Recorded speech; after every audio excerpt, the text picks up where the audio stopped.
right, folks, today is October 11, 2018. This edition of Roland Martin Unfiltered. Kanye West, Jim Brown go to the White House today with Donald Trump for what many are calling a bizarre, nonsensical, and crazy news conference in the Oval Office. I believe it deserves a proper deconstruction from a black man who understands facts and details. Trust me, you might want to tell your friends right now they should be tuning in, because what you're about to see, you're not going to see on MSNBC, on CNN, Fox News, or any other network. Trust me on that. Republicans continue their voter suppression efforts all across the country, especially in Georgia, yet folks are fighting back. We'll tell you exactly how you can do so. Also, the Supreme Court in the state of Washington, they have declared the death penalty unconstitutional for the simple reason that it's applied in a racist manner. We'll break it down with our panel as well. Folks, it's time to bring the funk on Roland Martin Unfiltered. Let's go. He's got it. Whatever the biz, he's on it. Whatever it is, he's got the scoop, the fact, the find. And when it breaks, he's right on time and it's rolling. Best believe he's knowing. Putting it down from sports to news to politics. With entertainment just for kicks, he's rolling. It's on go, y'all. It's Roland Martin, yeah. Rolling with Roland now. He's funky, he's fresh, he's real, the best, you know he's Roland Martin now.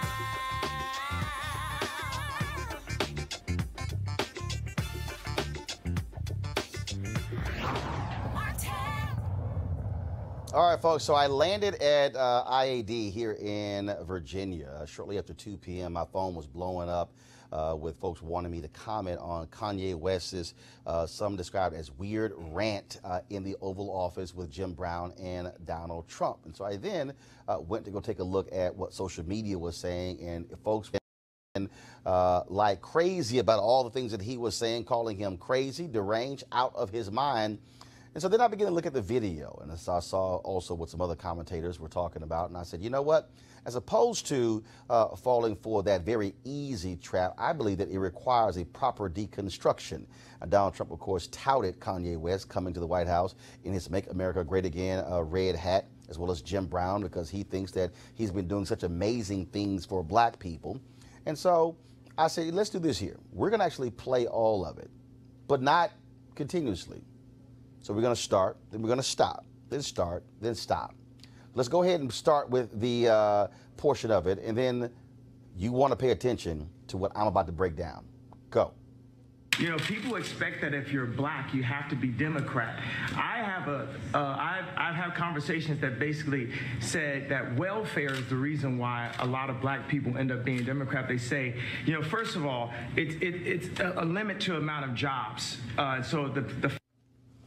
All right, so let's, before you even go any further, so he just said that what he has been told, that welfare is the reason a lot of black people are Democrats. First of all, if anybody understands history, African Americans were largely Republicans after the Emancipation Proclamation. And so you can look at the numbers. When you look at the African Americans who went into Congress, the U.S. House, as well as the U.S. Senate, they were black Republicans. And it didn't change really until Herbert Hoover came with the Lily White movement. Still had significant black support on the Republican side, but black folks were saying they were not strong enough when it came to civil rights. The shift really started with Franklin Delano Roosevelt. Why? Because of New Deal programs, not welfare, New Deal programs that also greatly benefited white folks more than they did African Americans. Republicans still got a significant number of black support in 1952, 1956, even 1960, but yet even in the campaign in 1960 was Jackie Robinson, who said that he was lied to by Richard Nixon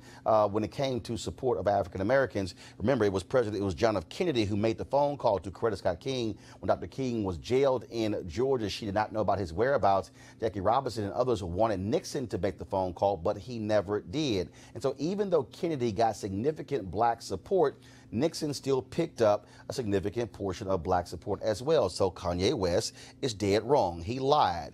Black folks did not turn Democrat because of welfare. In fact, the most dramatic shift took place in 1964, when it was Senator Barry Goldwater of Arizona who declared his opposition to the 1964 Civil Rights Act. That is when it all changed. Not welfare, Kanye. It was the Civil Rights Act of 1964. So on that point, whoever told you that doesn't know what the hell they're talking about. Press play. And so the fathers lose the jobs and they say, we'll give you more money for having more kids in your home. And then we got rid of the mental health institutes in the 80s and the 90s, and the prison rates just shot up. And now you have shot. Let's deconstruct that. Now, what Kanye West just said is that he was partially right there. So what happened was, of course, in the 1960s, what people don't want to talk about is that the significant number of unemployed black men in the 1960s. And so you had folks who were in two-parent households. Then he talked about the amount of money that was going to these mothers. First of all, that wasn't somehow just going to black people. What happened was federal regulators, members of Congress, wanted to provide benefits to women, to single women. Now, the problem is the way they wrote it is that if they got married, then the benefits would decrease. What they failed to factor in is you could get married, but what would happen if that man was unemployed?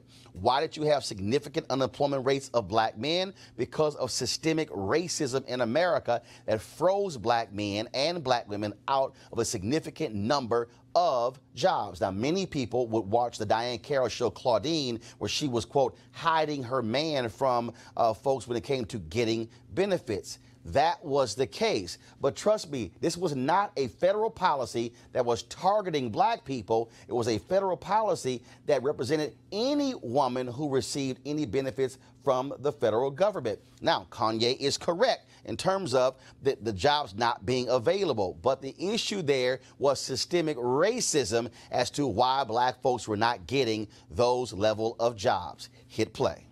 Iraq, what people call Chirac, which is actually our murder rate is going down by 20% every year. I just talked to the superintendent, met with Michael Sachs, that's Rom's right-hand man.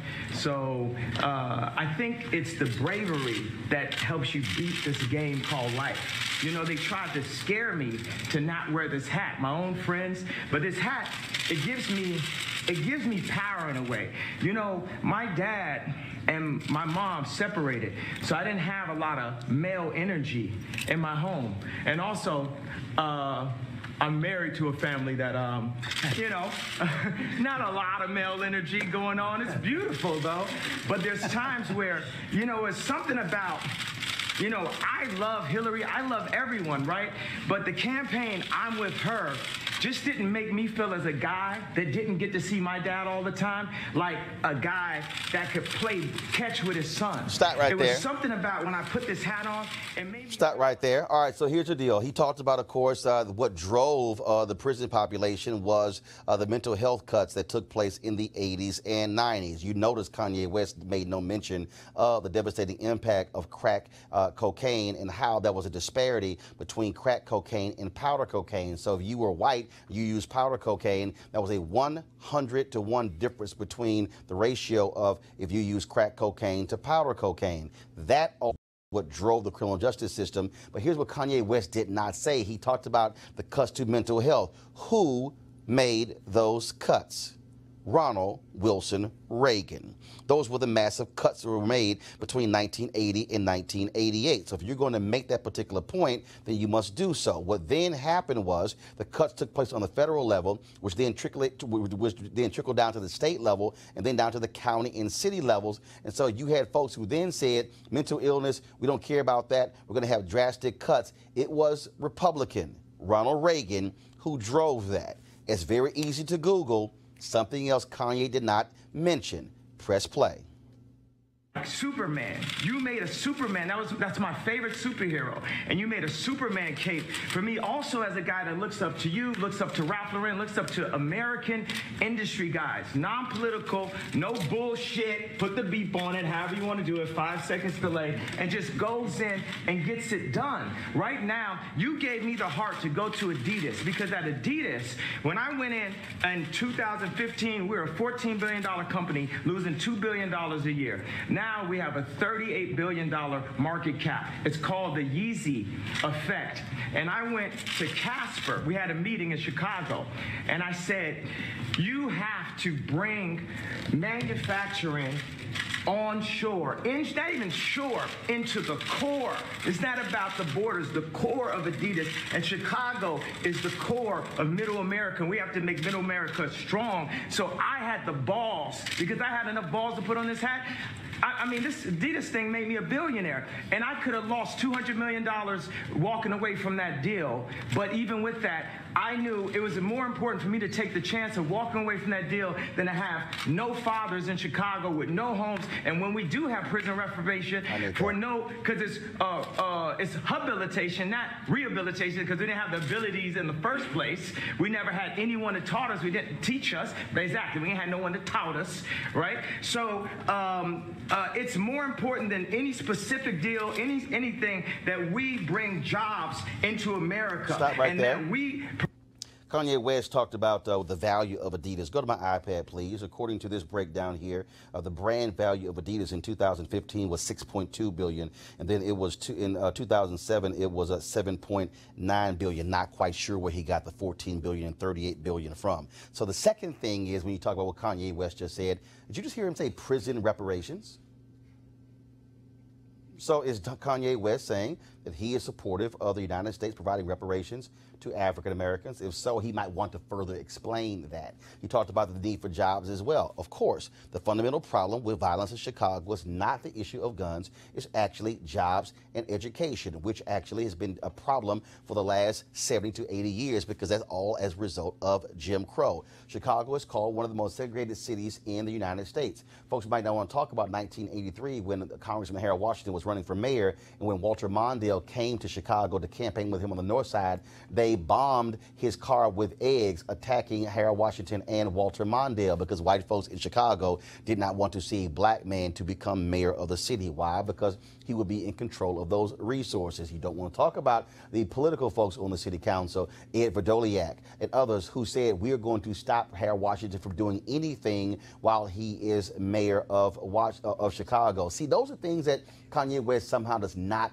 want to mention. And so when you talk about bringing jobs back to Chicago, well, then I'm trying to understand, Kanye, then what is the person across from you doing about that? Because Donald Trump has never presented a plan for Chicago.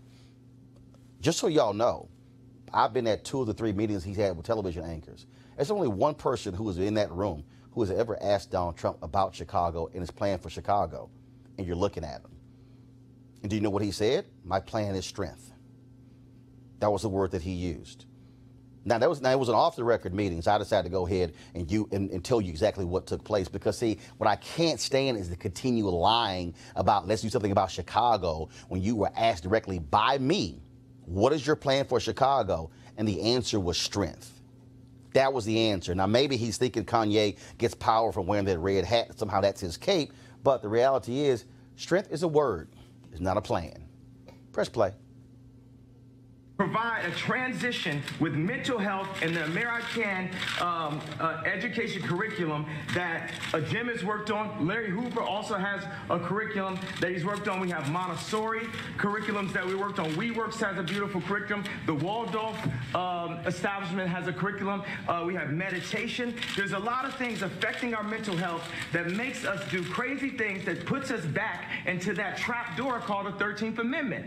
I did say abolish with the hat on, because why would you keep something around that's a trap door? If you build in a floor, the Constitution is the base of our industry, right? Of our country, of our company.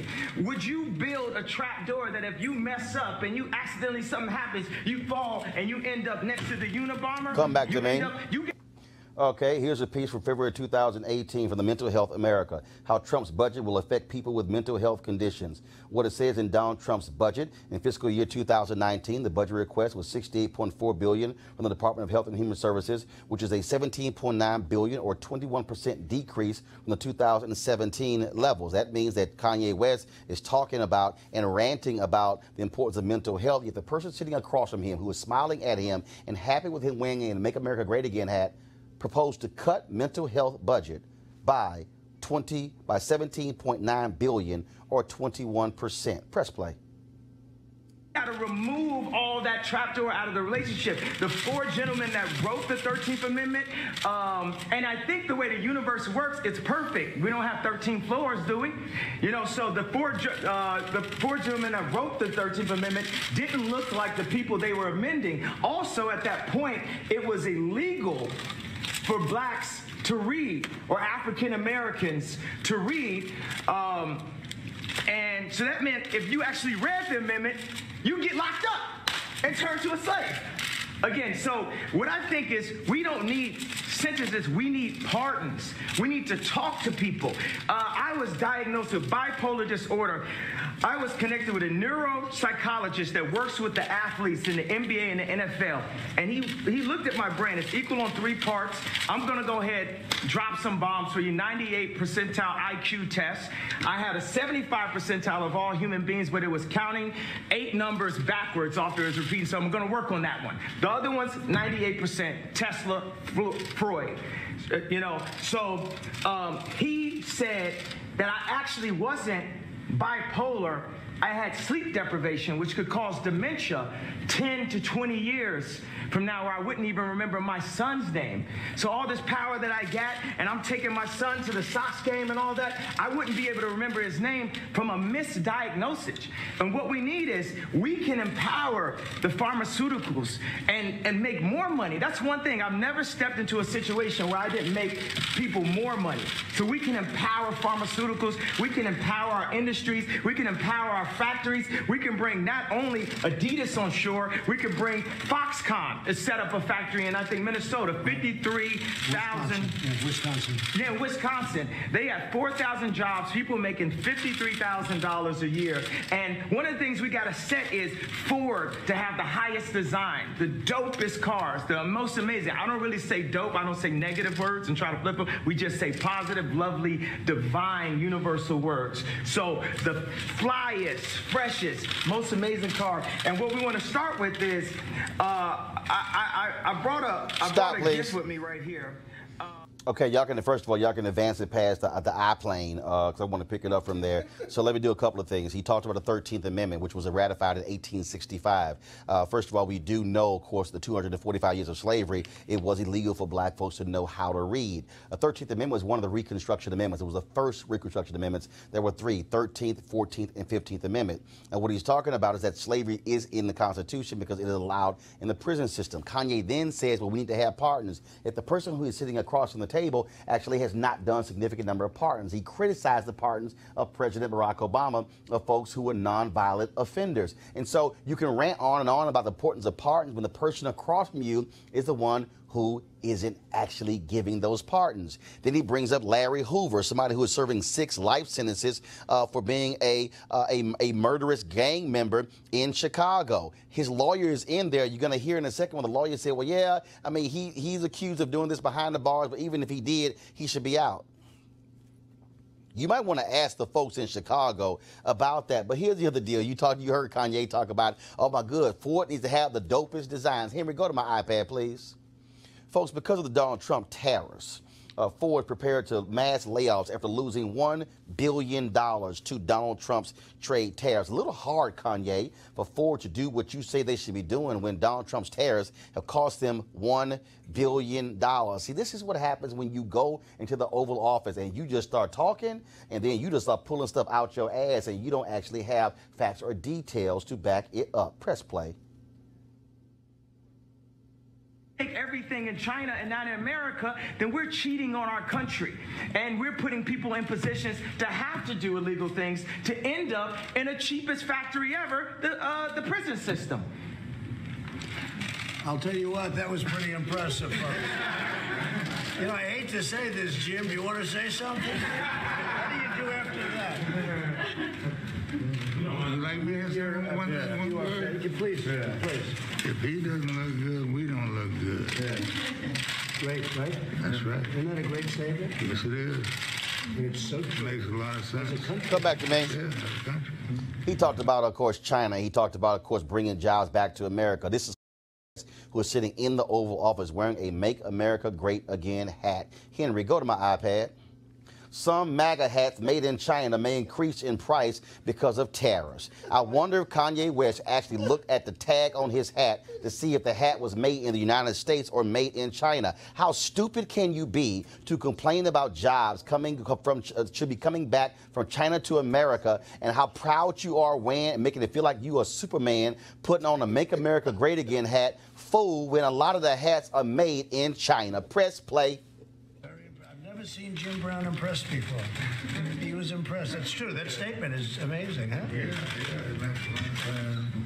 I want to tell you, it's great to have you guys with us. And we're going to go in, we're going to have some lunch.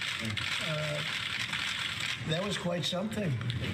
That was quite something. That was from the soul. Yeah, Can I just ask a quick question? really very interesting. Yes, yeah, please.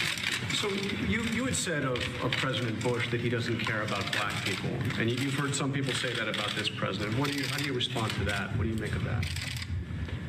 I think we need to care about all people.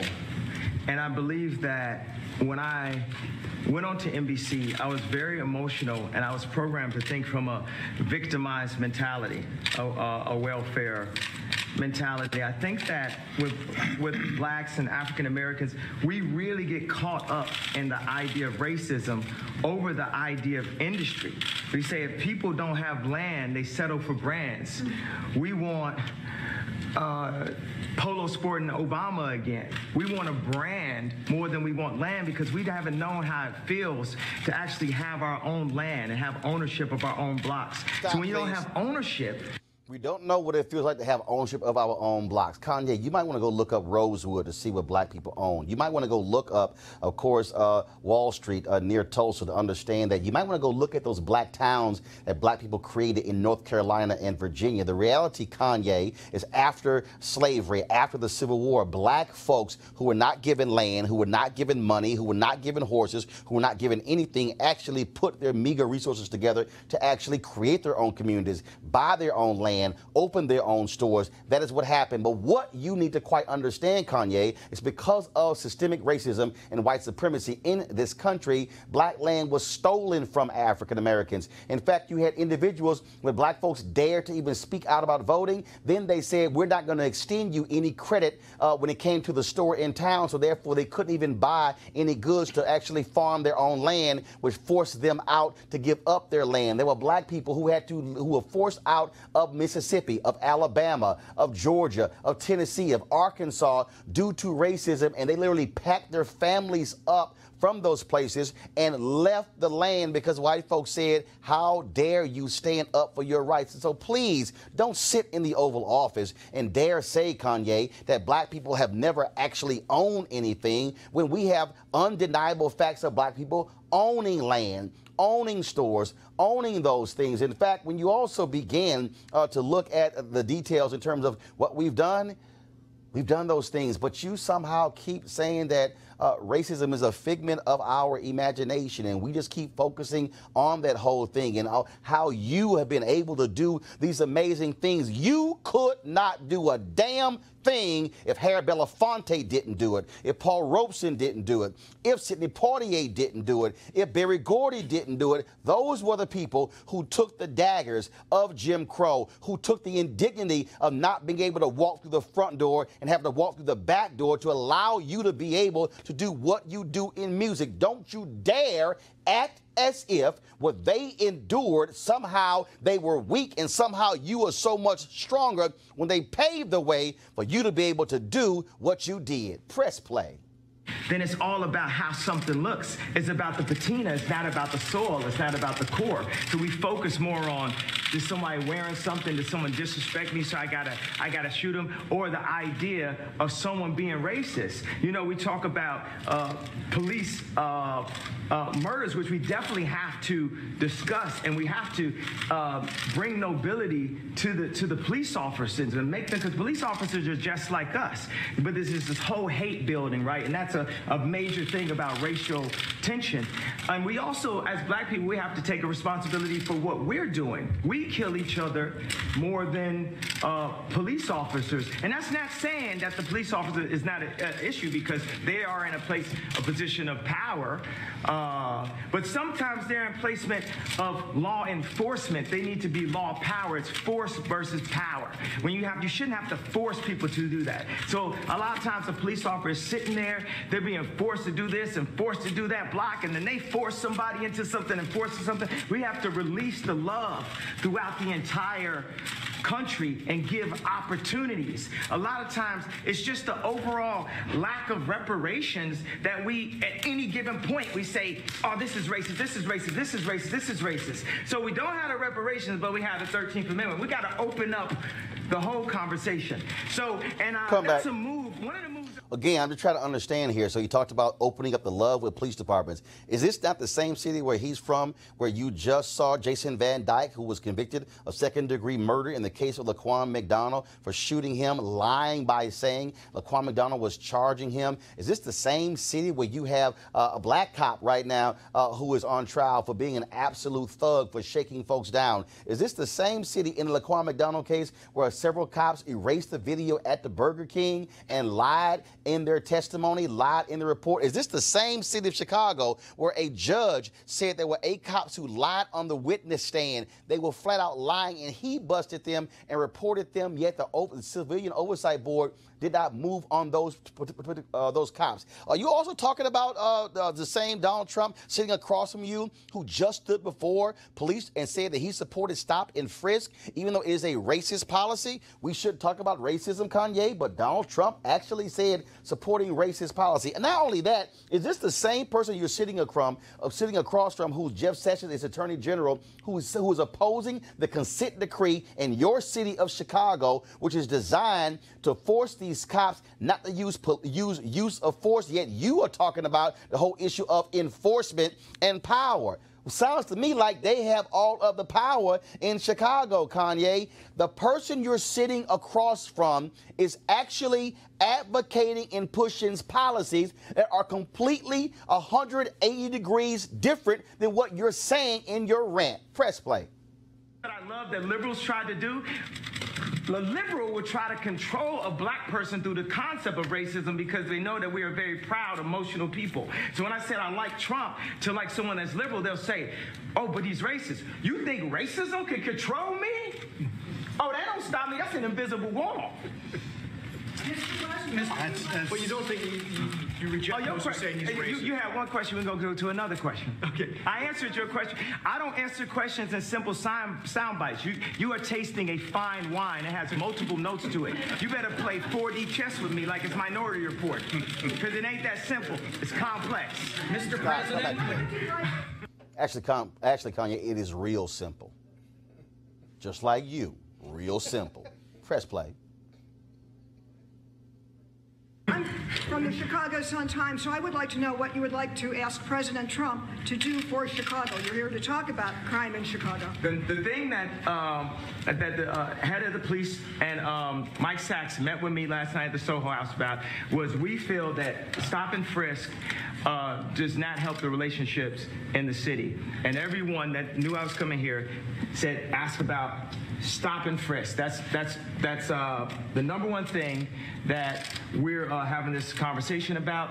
Another thing is opening up industries, and we've got to get some tax breaks because we're making we got a speed factory in Atlanta, but the shoes are costing us $300, so it's costing us too much to make things. So we need some prototypes here so we can get people back working, so China can't just beat us and Vietnam can't beat us. You got Levi's, the greatest jeans company in the world, making their jeans in Vietnam. So we're going to need to get a few breaks to be able to have some places in my hometown of Chicago and the 2.7 million to the 9 million surrounding suburbs where we can create some factories. Now, I think it would be cool for them to be Trump factories because he's a master of industry. He's a builder. And I think it would be cool to have Yeezy ideation centers, which would be a mix of education that empowers empowers people and gives them modern information. Like sometimes people say, this kid has ADD, this kid has ADD. He don't have ADD, school is boring. It was boring, it's not as exciting as this. We have to make it more exciting, we have to mix curriculums. You play basketball while you're doing math. You learn about music while you meditate in the morning. We have to instate mental health and art programs back into the city. So those are, and also Larry Hoover is an example of a man that was turning his life around. And as soon as he tried to turn his life around, they hit him with 6 life sentences. So I believe you say don't tear down the statues. Larry Hoover is a living statue. He's a beacon for us that needs to see his family, that needs to go out and represent. When you have a block leader on every single block, they can own the block as their own. That's something I learned from Jim Brown from America I Can. We need to put curriculums from people who really came from the streets, not people who are just trying to set us up to go into a work system or prison system that applies to what people are really going through, which Jim Brown has created. What about gun violence with all the debate about the Second Amendment going on? The problem is illegal guns. Illegal guns is the problem, not legal guns. We have the right to bear arms. President Trump has said that he favors stop and frisk. Are you guys going to be discussing that? Do you think you can change his mind? Yeah, we're gonna discuss. I didn't mean to put you on blast like that, bro. But it's definitely. Hey, I'm open-minded. I'm here. Yeah. Come back. Mr. President, would you like him to speak up? Come back. Oh, I didn't mean to put you on blast, bro. Do you realize that just 2 days ago he gave a damn speech in Chicago, touting stop and frisk, saying it should be national policy? And now, oh, I'm open. No, he's not. You're getting played, Kanye. Oh, by the way, great rant about education. And you know, you're absolutely right. We should have music back in schools and arts back in school. Here we go to my iPad. A Trump administration 2019 budget proposing a decrease of $3.7 billion in the Department of Education. Looks like Donald Trump ain't really down with you. But also, Kanye, while you also having your conversation, talk about how the Trump administration is allowing for-profit universities back into the door and basically stealing money from students. It's amazing what happens when you do not read or watch this show. Press play. One of your rallies. He can speak for me anytime he wants. He's been a great guy. He's a smart cookie. Smart. He gets it. These two guys, Jim Brown, he's been doing this for a long time. Is a future presidential candidate? Could very well be. Only after. Could very well be. That's good. I'm glad to hear that. We have a good, and the thing is, let's stop worrying about the future. All we really have is today. We just have today, over and over and over again, the eternal return, the hero's journey. And Trump is on his hero's journey right now.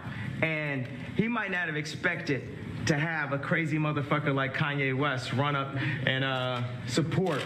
But best believe, we are going to make America great. Now, the thing is, another thing is black people have an issue with the word again. And I believe my feeling from that is because I'm going to go all the way Sigmund with it, because time is a myth. All we have is now, all we have is today. So the word again, it doesn't hurt us because of the idea of racism and slavery, the different things.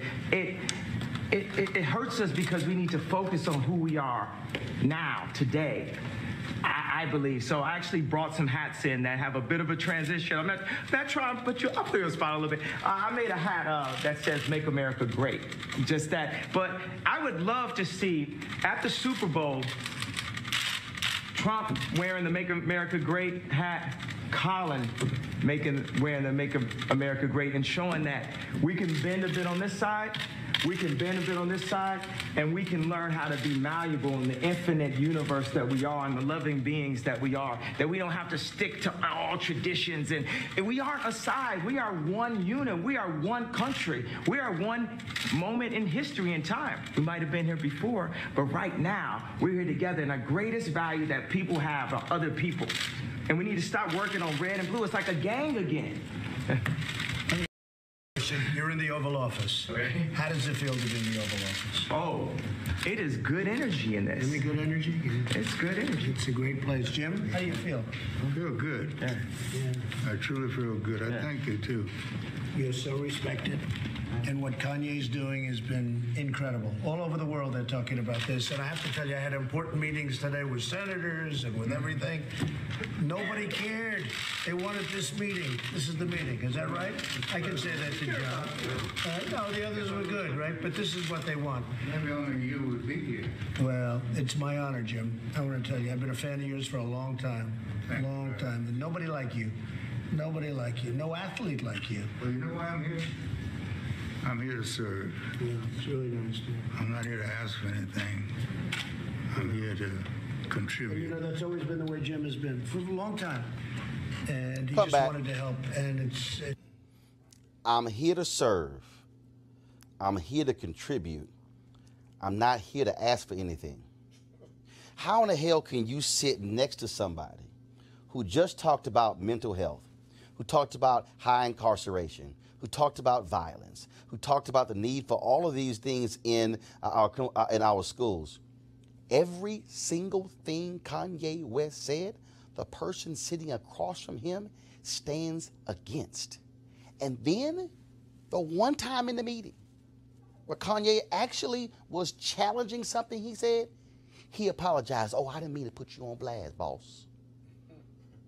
That's actually what he did. Now, if you're going to sit before the President of the United States, Jim Brown, and Kanye West, and again, I got no problem with you wearing a Make America Great Again hat. 94% black women voted for Hillary Clinton, which means 6% of black women vote for Donald Trump. Okay? 82% of black men voted for Hillary Clinton, which means the other dudes voted for Donald Trump. So, and it also be clear, we know black conservatives, all right? It ain't like we have never met a black Republican or a black conservative.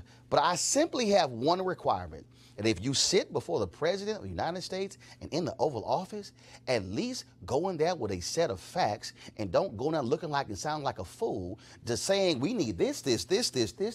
I love this man. I'm going to give him a hug when he stands in opposition to everything you just talked about. You can't sit here and go to the Oval Office and call for the release of Larry Hoover, serving 6 life sentences, when the very man you're sitting up from won't even release a brother who was arrested in jail for a small amount of marijuana. Press play. it's something special. Jennifer, did you have a question? I guess just what do you feel about stop and frisk? Are you gonna? Well, we're going to look at it. I'm open to everything. Hey, look, I think it's a shame what's happening in Chicago. What else can be done? I'm in Chicago a lot, too. I have nice things in Chicago. You know that, right? And I hate to see what's happening. They're having the numbers of people being shot and killed, and it's not for this country. So they have to do something, and I am totally open. If we can do it a different way, Kanye, I'm totally open. But they have to do, I mean, we all agree they have to do something, that's for sure. Is it a law enforcement issue, a legislation? Well, maybe it's a combination of both. Yeah, I guess it is, but I think it's probably a combination of both. And it's also a respect issue. They respect this guy, they respect this guy. That's a big thing. Right now, they're not respecting, let's say, your mayor or let's say your leadership in Chicago, but certainly it shouldn't be happening. What's going on there should not be happening. Steve, go ahead. Honestly, from our standpoint, this was just set up to be a lunch of two people that I like, and I guess they like me. And we're gonna have lunch. We're gonna talk. You said, I guess you know I love you. I know. But I don't want to put you in that spot. But no, I'm standing in that spot. I love this guy right here. Let me give this guy a hug right here. I love this guy right here. Yes. That's really nice. And that's from the heart. I didn't want to put you in that position. I love this guy right here. Let me say it again. I got no problem if a person says, I want to support Donald Trump. What my problem is when you lay out a litany of issues and the guy sitting across from you stands in complete opposition in policy, in who he appoints, in his agenda, and when he sits there and says they've got to do something about it. I thought when you campaigned in your speech in Cleveland, you said only one person can fix this. And you mentioned Chicago. Oh, I was in the arena when you did. We now are in September. No, we're in October 2018. You got in January 2017, and you actually have no plan. Do you know why Kanye has no plan? Because when I asked him about it, he said, my plan is strength. Then he said it's respect. Who should respect? Should gang members in Chicago be respecting the cops? Okay. But you just had Larry Hoover's attorney sitting right across from you in the Oval Office, who was the leader of one of the most violent gangs in Chicago. I'm just trying to understand, which is it? A lot of y'all out there probably will say, Roland, why'd you waste your time on Kanye? I didn't waste my time on Kanye. This whole discussion right here has been about Trump. See, Trump wanted that. See, Trump wanted the cable networks to show you the circus. But what he also knew is that these other journalists were not going to dissect what was said. They were going to focus on, again, the shiny object. I wanted all of you to understand everything Kanye said and then get the facts of what he said and then show you the juxtaposition of him sitting there saying, I love this guy in his hat, yet the guy he loves has policies that are in complete opposition to everything he said in the meeting. Last point, Kanye West said that we as black people should only be concerned about today. We should not be concerned about what happened before. See, here's the problem, Kanye. You can live anywhere you want to. But redlining actually still impacts black people today. So what happened yesterday impacts today. We do know that all these laws, you sat there and just railed about the 13th Amendment and how, it's oppressing us and we need prisoner reparations. Yet we do know that there are laws right now that are denying people of color, especially black people, the right to vote because they serve time in prison, and laws dating back to the 1800s and the early 1900s, which means, Kanye, that things that were passed then impact us today. When we begin to talk about any number of other things, we can still talk about education. You still have people who are still fighting Brown versus Board of Education, which came in 1954. Brown 2 came in 1955. And here we are in 2018. But you somehow say we should not be concerned about what happened yesterday. We should only be concerned about today. Kanye, you can't sit in the Oval Office and talk about the 13th Amendment, which was ratified in 1865, and then say we should not be concerned about yesterday and only be concerned about today. If that's the case, then we shouldn't be concerned about the 13th Amendment. Why? Because it was ratified in 1865. You don't even understand what you're saying. You're even contradicting yourself. Welcome to our panel, Amari Faulkner, a business development strategist and adjunct professor, Georgetown University. We have, of course, Greg Carr, chair of the Department of Afro-American Studies at Howard University. A. Scott Bolden, attorney, former chair of the D.C. Democratic Party. Gentlemen, I'll throw it all out to you. Again, I could have easily ignored Kanye, easily ignored all the things he had to say, but I feel it was important for somebody to break down facts to show you, again, how hypocritical he was, saying one thing and then sitting across the table with a smug look on his face, knowing all the cameras were there and knowing the media was going to cover all things Kanye said, and nobody was going to offer you the truth about Trump's policies. I think that you did the nation a service, brother, by doing that. As far as I'm concerned, I think about his late mother. I was rereading her book, Raising Kanye, Dr. Donda West, who taught African-American literature at Morris Brown College and taught at Chicago State. And another ancestor must be sick to her heart to see a son who is so clearly mentally challenged, who's clearly got some health challenges, I would say, really just dissemble like that. The only other thing I would add is, I think that video, just watch it as one piece, that's a beautiful example of mental illness. Two mentally ill people talking to each other as if they don't both need severe intervention.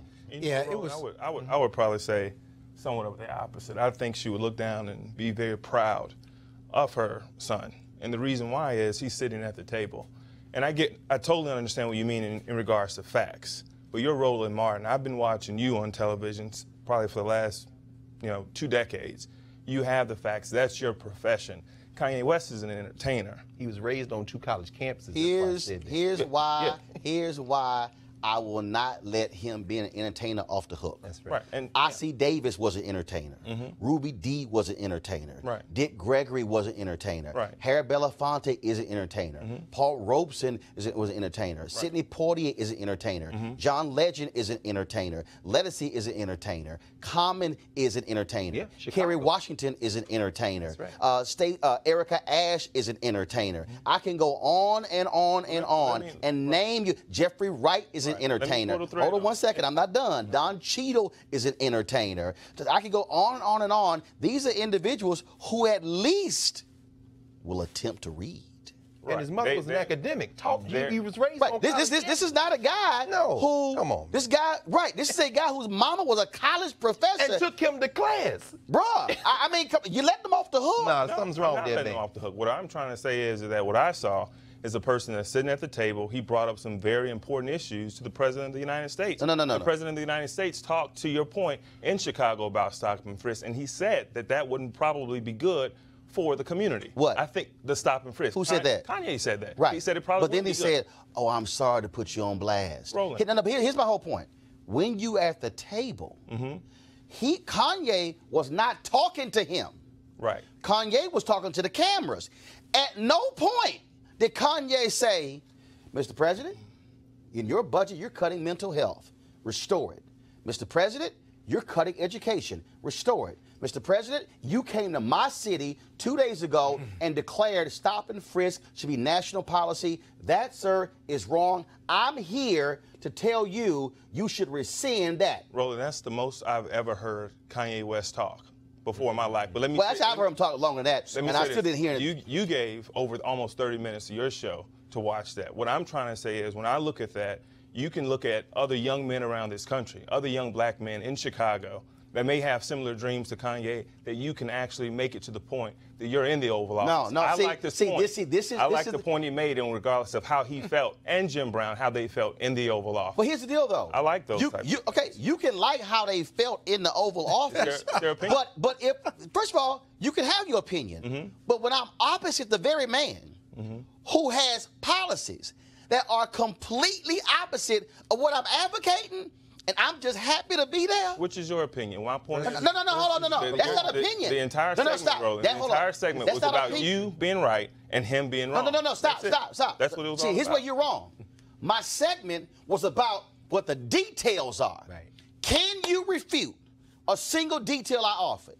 Yes. Which one? The details about... You didn't go into the fact about fathers being in the home and what that's doing to Chicago. You never talked once. I'm sorry, hold. Did he bring that up? Let's let me finish. No. I said. Hold up. You said I offered. Let me roll back what you just said. Did you talk about the fact that a former president is from Chicago? Hold on 1 second. What's his plan to fix Chicago? 1 second. You just said you offered your opinion what Kanye West said.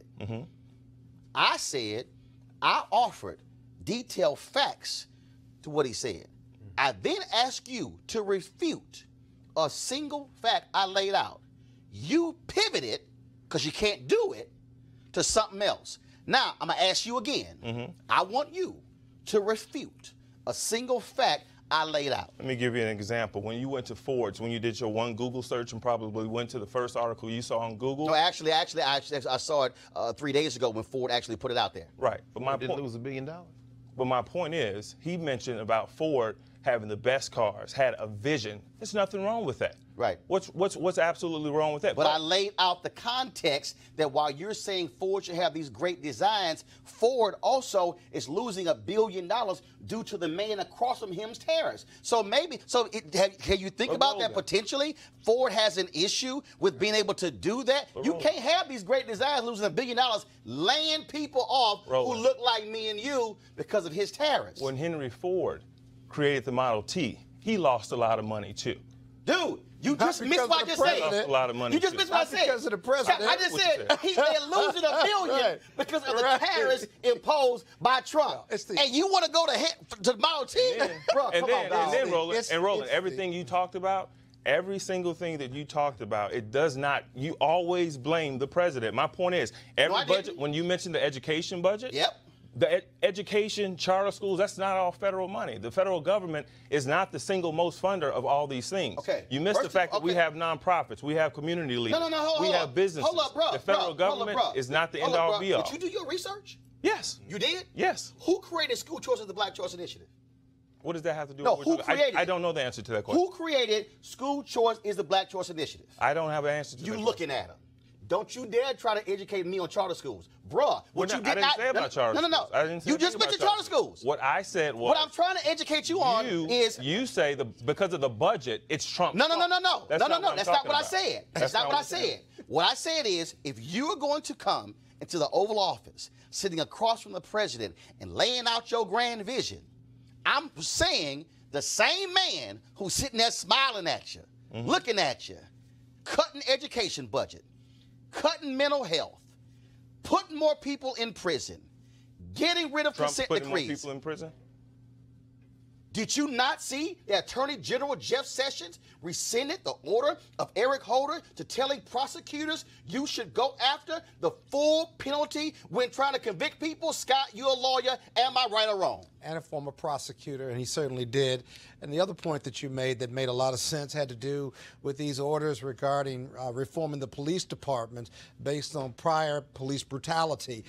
You know, on one hand, Roland, you have a half hour to break it down. You're right about the reporters not being there, but the reporters weren't educated. But let me give you my take. I watched this, and it was cringeworthy. I thought about my father, who was a retired judge. I thought about every civil rights leader who's ever saved this country, who's challenged the presidents, whether it was Martin Luther King or Roy Wilkins. And the point that each of them made, while the presidents in their time agreed with them, each president, including Delano Roosevelt, for example, told Roy Wilkins, I agree with everything you've told me. Philip Randolph. I agree with everything you've said about the American Negro with housing, health care, family, and so forth and so on. Now make me do it. Go make me do it. Now go make me do it. But it was cringeworthy because I thought about what a minstrel series this was and the power of this press conference being broadcast by Trump and watching this popular rap star perform with ignorance and with submission and with all that we don't stand for as people of color. Now watch this. Now, white America looks at that and defines us. The press corps laughs. Listen to me. Defines us through the prism of what they saw with Kanye West. I am not Kanye West. I am educated. I'm at the top of the legal industry, and I don't represent that. And had I been at the White House, I would never go. But if I had been at the White House, Roland, I'm here to tell you that that litany of concerns would have been there. I would have read and researched and been prepared to challenge, and yet my invitation, if I wasn't allowed them to use me, that invitation would have been revoked. And in fact, when I looked at social media and I saw all these conservatives, oh, that's right, Kanye is not on the plantation. He's speaking his mind. I know, and I've been knowing black conservatives my entire life, okay? Knowing them, friends with them, who embarrassed by that. It's not a question of do you have a seat at the table. The question is, what you saying when you at the table. Exactly. Now, if you have a seat at the table and you speaking gibberish and nonsense, well, then all you've done is wasted the seat at the table. That's right. Can I respond to something? Go right ahead. Scott, I agree with you. When I watched that, what I thought about my 91-year-old grandmother. I'm from Memphis, Tennessee. I'm a father of 4. I'm at the top of my field. I'm educated as well. I have 4 beautiful daughters that are home looking at me right now, that are proud of their father. And my point is, what I'm trying to say is that my great-grandmother, she would have been proud of the fact that she's proud of me now because I have a seat at the table. And to your point, when you say you wouldn't go to the White House, that's a cultural shift that we've seen in the past couple of years of, athletes and other entertainers that say they don't want a seat at the table. If Dr. Martin, You said athletes, entertainers. Who? Can I finish? No, name them. We've had teams, the Golden State Warriors. We've had the Cleveland Cavaliers say that they will not go to the White House. No. Hold on, stop. You just said athletes, entertainers, and a seat at the table. going to the White House and holding a jersey is not a seat at the table. And in fact, you mentioned A. Philip Randolph. Let me go ahead and quote. But can I finish my hold on. I'm going to quote the table. I'm going to quote the table so you have context. Sure. A. Philip Randolph said this. Yes. At the banquet table of nature, there are no reserved seats. You get what you can take, and you keep what you can hold. If you can't take anything, you won't get anything. If you can't hold anything, you won't keep anything. And you can't take anything without organization. Explain to me having a seat at the table and you got nothing to say when you lay all these things out and literally the person across from you stands in direct opposition to everything you just said. My great-grandmother, she wasn't A. Philip Randolph, but she was born in 1901. She couldn't read or write, but she can count money like no one else. And she left a legacy for her children. And I respect that woman from Memphis. And what I would say is, still ain't answer my question. She always told with the White House, she always told me, you always take the seat at the table because you have an opportunity. If people would have, if Martin Luther King Jr. would have said the same thing about Lyndon Johnson, who many have said he was a known and open racist, I'm not going to sit across the table from him and work for the betterment of black people. Hold up, bro. Because do I need to play some audio tapes of what? Of what MLK said when he was in the room? He had a seat at the table. No. He was in the room. See, this is the mistake you keep making. No. You keep focusing on I had a seat. No. Not enough. The issue ain't the seat. It's what you're saying when you're in the seat. You can't sit here and say what MLK did because when he went into the room, first of all, he had a plan of action before he walked in. Right. Not only that, he knew the person across from him what his plan of action. Bruh, if you think I'm trying to compare Kanye West, well, hell, you brought MLK up. But I am talking about the fact that during this process, the men to my right, we're chuckling and we're laughing. But someone has access in the seat of the table. Roland, you have been to the White House. Hold up. And guess what? When I went to the White House and asked, what's your plan for Chicago? And Roland, I would expect what do you think? But I would expect that from what was his answer? I would expect that from you. What do you think I expect that from Kanye West? What did I say was his answer was? Strength. Roland, I said No. I told you what his answer was. How offended are you when I asked the question, what's your plan for Chicago? And he went, strength. I'm not offended by that. Well, Donald Trump is. Is that a plan? No, it's not a plan. What was Barack Obama's or George Bush's plan for Chicago? Let's just look at what was Rahm Emanuel's plan. Real quick. The President Obama's. So you fine with the president saying my plan is strength? No. I am fine with the fact that President Trump seems to be doing something to address this issue. Hold up. Hold up. Really? Hold up. No, 1 second. Where's the evidence? Makes them right either. This is the evidence. No, 1 second. Where's the evidence? This is the evidence. We are talking about it today. For the past 10 years. That's the evidence? For the past 10 years. That's the evidence? Bringing a spotlight. Let me ask you a question. When has Donald Trump, since he's been president, even before when he was running, when did he go to Chicago to address the issues? But you said while he was running? Since he's been president, has Donald Trump gone to Chicago to specifically to community folks address the issue of violence in Chicago? I haven't seen that yet, and that's something that I would say to the president if I was looking him dead in the face. I would like to see more Maybe action. Kanye should have brought it up. Go ahead, Greg. I'll just say very quickly, there are two ways for black people to get into the Oval Office. One is by invitation because they somehow can be used by the person sitting there. Or exploited. Well, or exploited. The other reason is because they're unavoidable. No, you left the third one. What's that third one? They worked there. Oh, no, that's true. Oh, yeah, the butlers. Yeah, no question. And in fact, what did Donald Trump say? The purpose of this meeting was lunch. But anyway, let's set that to the side. Your grandmother, your great-grandmother, 1901, Memphis, I'm from Nashville. About a year or 2 years after your great-grandmother was born, Booker T. Washington was invited to the White House by Theodore Roosevelt, an open racist.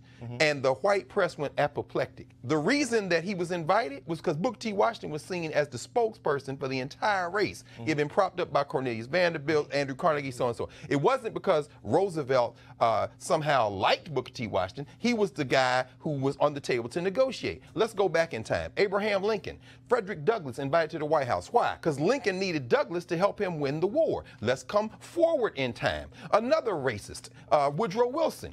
When Monroe Trotter went to the White House, he blasted Wilson so tough that Wilson literally threw him out of the White House. Let's come forward a little bit more to Franklin Roosevelt and now talk about A. Philip Randolph, who of course was there because he told Roosevelt, I'm going to shut Washington down with a march on Washington, which forced Roosevelt to sign Executive Order 8802, which opened up jobs in the war industry, which is why Kanye's people and people in Detroit and Oakland and Portland ended up in those cities, in those integrated jobs to get those jobs that are not there now because the industrialization collapsed them. But let's talk about, I want to talk about a woman, Mary McLeod Bethune.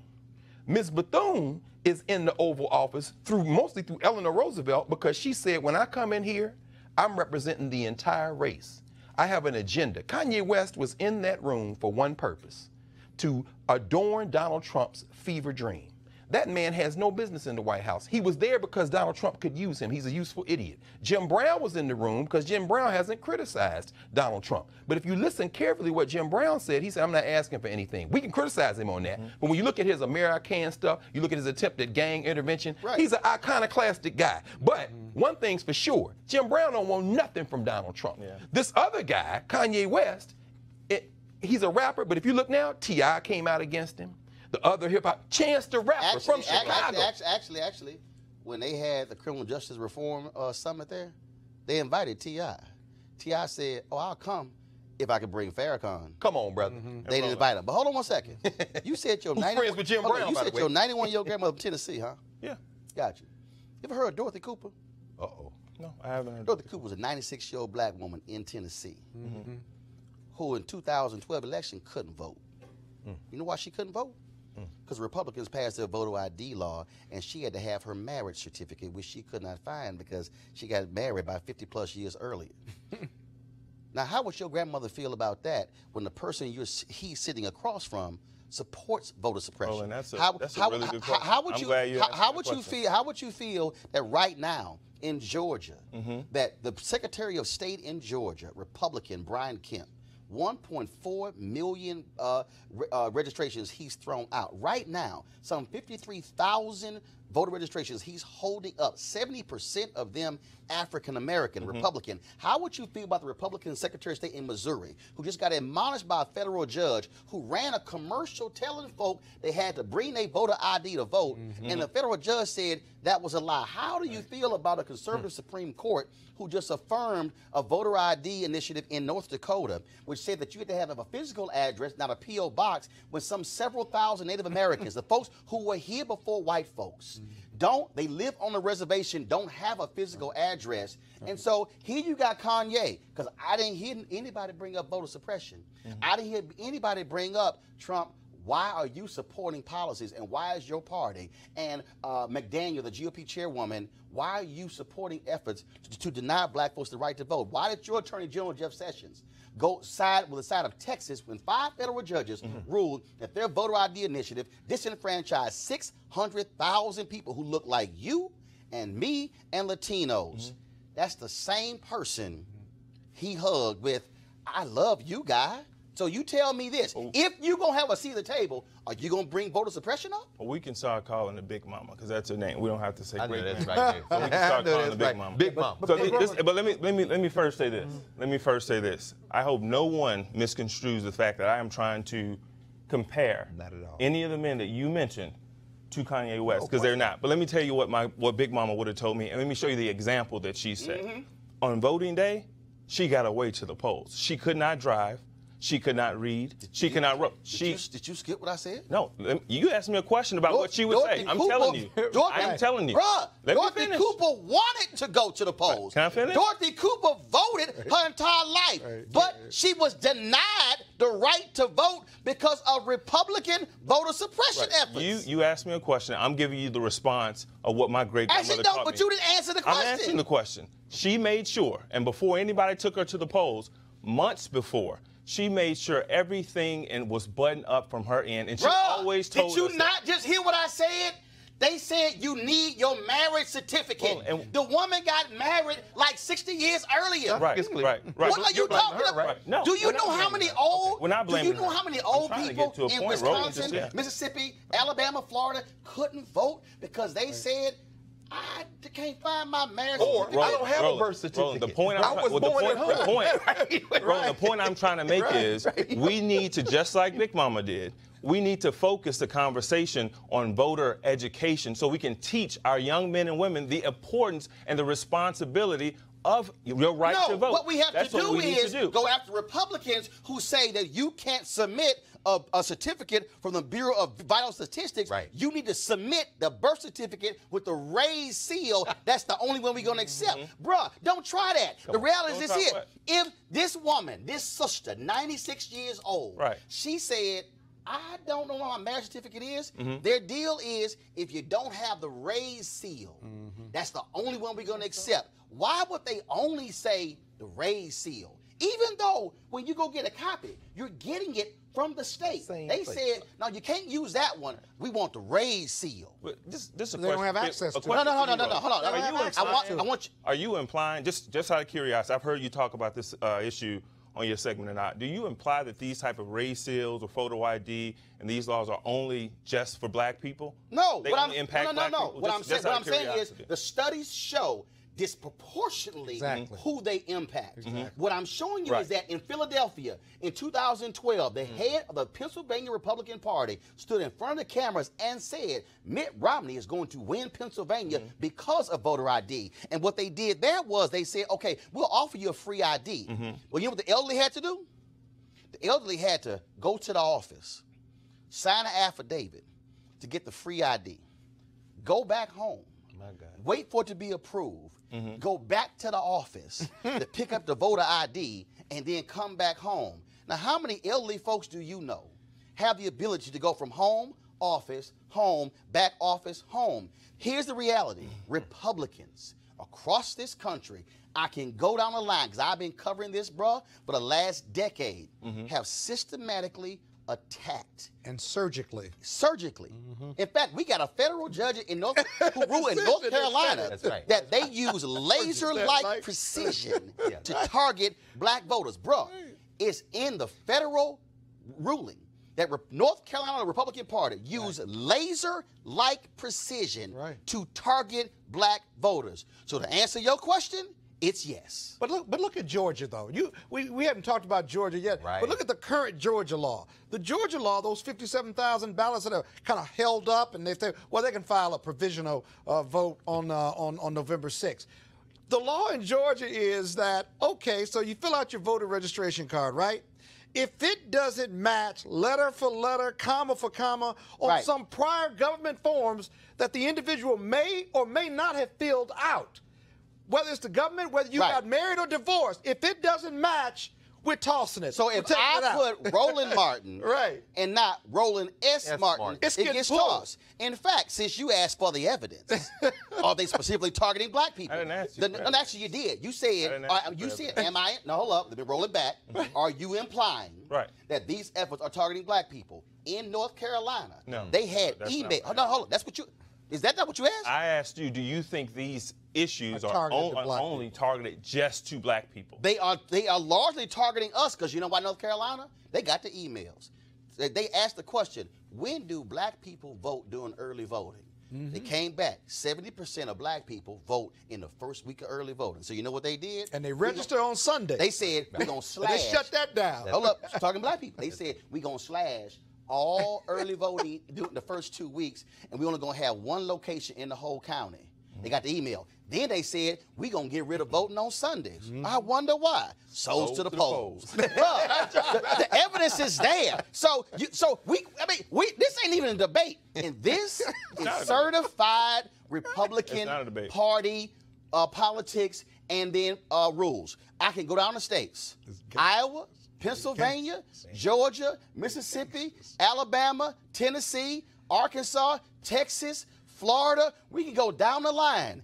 This is a systematic effort, and what I'm trying to tell you is the person Kanye was sitting across from got no problem with it because he understands it's going to help his party. And all I'm simply saying is if you're going to have a seat at the table, you might want to bring that up. And right now, at this point, I think we have a seat at the table, and I think it's important. It's important that we focus on being proactive. Wow. Hold up. You know what? Hold up. We are being proactive. Lawyers Committee for Civil Rights Under Law filing lawsuits. NAACP Legal Defense Fund filing lawsuits. And what I meant by that is the fact that we need to continue to push for policy to protect elderly people. Hold up. Are you cool with voter suppression? No, I'm not cool with voter suppression. Are they wrong? Who are they? Is the Republican Party wrong for supporting voter suppression? Roland, a Republican Party or Democratic Party cannot stop me from voting. No, but you answered my question. A Republican. Hold up. Yes, they can. I've been a vote. I'm not going to give away my. Hold up. I'm gonna ask you. He just went down 4 or 5 different states where voter suppression, where a federal court has determined that they surgically did it against black people. 5 federal judges. And they can't we need stop to educate. it from No. I'm gonna ask. Hold up. people. That's a nice pivot. I'm good at that too. But I'm gonna ask you a question Go ahead, again. ask me a Do question. you believe that the Republican Party in those states, they are specifically suppressing the vote? Do I think? No, I do not think that they are specifically oppressing the So vote. hold up. So even though a panel That's of federal exactly. judges wrote that was laser-like precision targeting black voters and overturned the voter ID law, you're saying that ruling was incorrect? Roland, what I'm telling you is I do not believe that there are Republicans that are going down the books and saying, I don't want black people to vote. We're going to stop and make they're not going to be able to vote. Oh, my God. That's okay.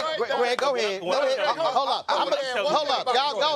I'm about to end. Hold up. What makes Georgia worse? Let me just say this. What makes Georgia worse is that the Republican nominee for governor is the Secretary of State. Who's pulling the ballots out and holding them and saying you can file a provisional. And the consultant who gave to his campaign recommended getting rid of the 7 of the 9 voting sites in a county that was 70% black. But that just happened to be that just happened to be like kind of accidental, right? That's a great messaging, Roland. I've been hearing you say this over and over every night. No, it's fact. Was this happening 8 years ago? Or No, 10 years bro. ago? Fact. Yes. Oh, it has? Bro, at 2008. Were we talking about it? Yes, we were. Was the president talking about it? Yes, he was. What did he do about it? Which one? President Obama. Yes, What did he do about it? Hold up. Since you want facts. What did he do about it? 2012, when in Ohio, Republican-led county boards extended voting hours with Republican counties and cut voting hours in Democratic counties, it was the Obama administration, his campaign, who sued the Secretary of State, sued Ohio, took him to court, and the Secretary of State of Ohio admitted that was wrong. Now you got your facts. Go ahead, Scott. Bruh, hold up. Don't throw something out, bruh, if you ain't got the facts. My point, Roland. Scott, go ahead. These are local issues? And this is how I fight. Oh, my God. Actually, this is voting is a state issue. Go on. Voting is a state issue, which is why. Especially if they go to the Voting Rights Act. Well, this is exactly where I was going, Roland. Voting is a state issue, which is why it was Shelby County, Alabama versus Eric Holder, Attorney General of the United States. Why? Because they were trying to destroy the pre-clearance provision of the Voting Rights Act. And the moment the Supreme Court threw it out, under Obama, because every single one of those southern states instituted massive voter suppression immediately. Absolutely. And I didn't say they waited 2 weeks. No, they had the laws ready. The next day. Of the American Legislative. Those were also Republican-led legislatures, just so you know. What I would ask you, as a professor, do you not think it would be a great idea for us to use a show as such, when you have a seat at the table, to educate young black men, young black women, about the importance of voting? No. That's actually I got a good answer. They are suppressing our votes. Scott. Let me give you a very basic. Today is Thursday. In my Tuesday morning class, I asked students. I said, "Who's from Florida? Who's from Georgia? Are you registered to vote? And what's the status of your absentee ballot if you're not going home?" You know what I heard? I heard a kid from Florida say he hadn't gotten his ballot yet. I heard 2 kids from Georgia say they haven't gotten their ballots yet. So to answer your question very directly, based on experience I had 48 hours ago, we're already beginning to see how they're going to try to steal this election. And I'm telling you, from students who are conscientious, Howard University registered thousands of students over the last couple of months. But I'm saying, and Georgetown was part of it. Some of those students, all the kids in D.C., American, George Washington. My wife went to Howard Law, and she's been part of the process what I'm saying is, not only do I agree with you, my little sample poll in the room began to reveal. And when they found out from each other, when they heard each other, they was like, "Oh, wait a minute, hold on." All those kids they start to act, right? Scott, because they already acted. They sent for their ass. My point is when they didn't arrive, they started to act. Scott, at the state level, county level, and even at the federal level, but at the state level, which we are trying to have more African Americans in governorships in the state houses that we lost. it makes no sense. We should always do voter education for our young people. Which we have done. And we continue to do it. We are experts at it, Black right? folks real good at that. But when we say, them to the polls, when we say and we message, they are suppressing our vote. Yes, I think that's exactly. a horrible So message. what? Right? Hold on, stop. No, Scott, stop. Of course Hold it does. Bruh, you cannot sit here and say, when we say they are suppressing the vote, it's sending a horrible message. The horrible message is suppressing the vote. How is it that you somehow can't even articulate that? It's like you were scared to say that's wrong. You were scared. You were saying, well, we got to tell our folks.